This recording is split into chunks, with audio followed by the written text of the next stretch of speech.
Oh my goodness. Let's talk a minute about preparing for change. We've got a big change we're planning on the upcoming school year is coming. We've got some more move-ups that are occurring. The teaching teams, we've got new people coming in. There's quite a bit of change that's going to occur in August.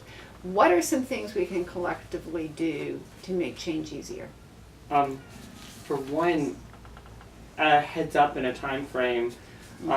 In 3 months, this is what's going to be happening instead of, maybe an email. Oh, next week, by the way, we're going to change all the classrooms around and we're all going to be primary students and Okay, so a heads up. a heads up.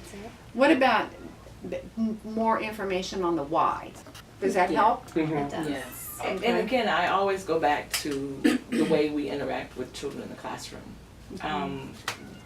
Children in the classroom who are okay with transitions, they don't always need any time. But there are children in the classroom who need to know ahead of time that in 10 minutes we're going to clean up. In 5 minutes we're going to be done cleaning up. That kind of incremental letting them know so that they feel like they're on the ride. They're moving with you as opposed to, just saying, okay, we're done, take your stuff and put it away. And so I hear what you're saying. So Honor the person. when you've known for 6 months, but I know 3 days before it happens, it doesn't feel like you are honoring The person. or the need for me to be on board. Right. It almost feels like we're going whether you're on board or not. Yeah. I also think consistency within the administration, because sometimes No you mixed guys, messaging, you mean? Is that what Yeah. you mean? sometimes it'll be like, well, Paula said do it A and Deborah said do it B, but what should we do? We wait until we come back. Just so you know, usually what happens is, and this is, what I have learned in life is it's easier to miscommunicate than to communicate well. So semantics, nuances, and where emphasis is put, totally can change meaning, although we think we're saying the same thing. Right. So it's not always we're on different pages, it's what we emphasize. It's very hard to communicate well. Oh yeah. It is Sure. so hard. And in change, it's even more important, isn't it? Yes. That you have very clear communications and people don't put it through their own filters. Right. And it also is based on the filters that it has to go through. It's almost like telephone. Oh, yeah. When you say it to her and I say it to him, and it gets, and that's what happens with a teaching team.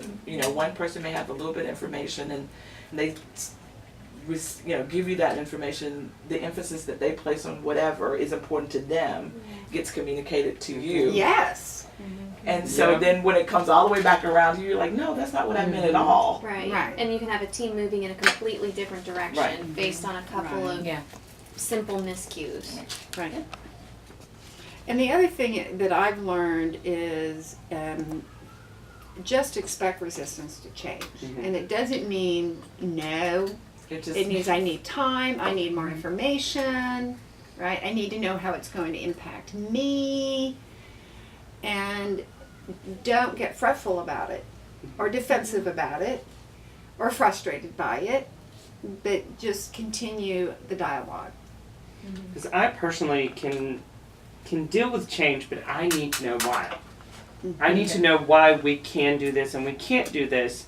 Not that I'm questioning the No, I process. understand. I just need to make sense in my Right. head Right. so that I can commit to it. Because if Right. it makes no sense to me whatsoever, then I'm gonna have a hard time buying into it. Yeah. That's It's the like, why elephant. do I elephant. care? Why do I need to care about this change? That's the elephant, Mhm. right? I need to know why.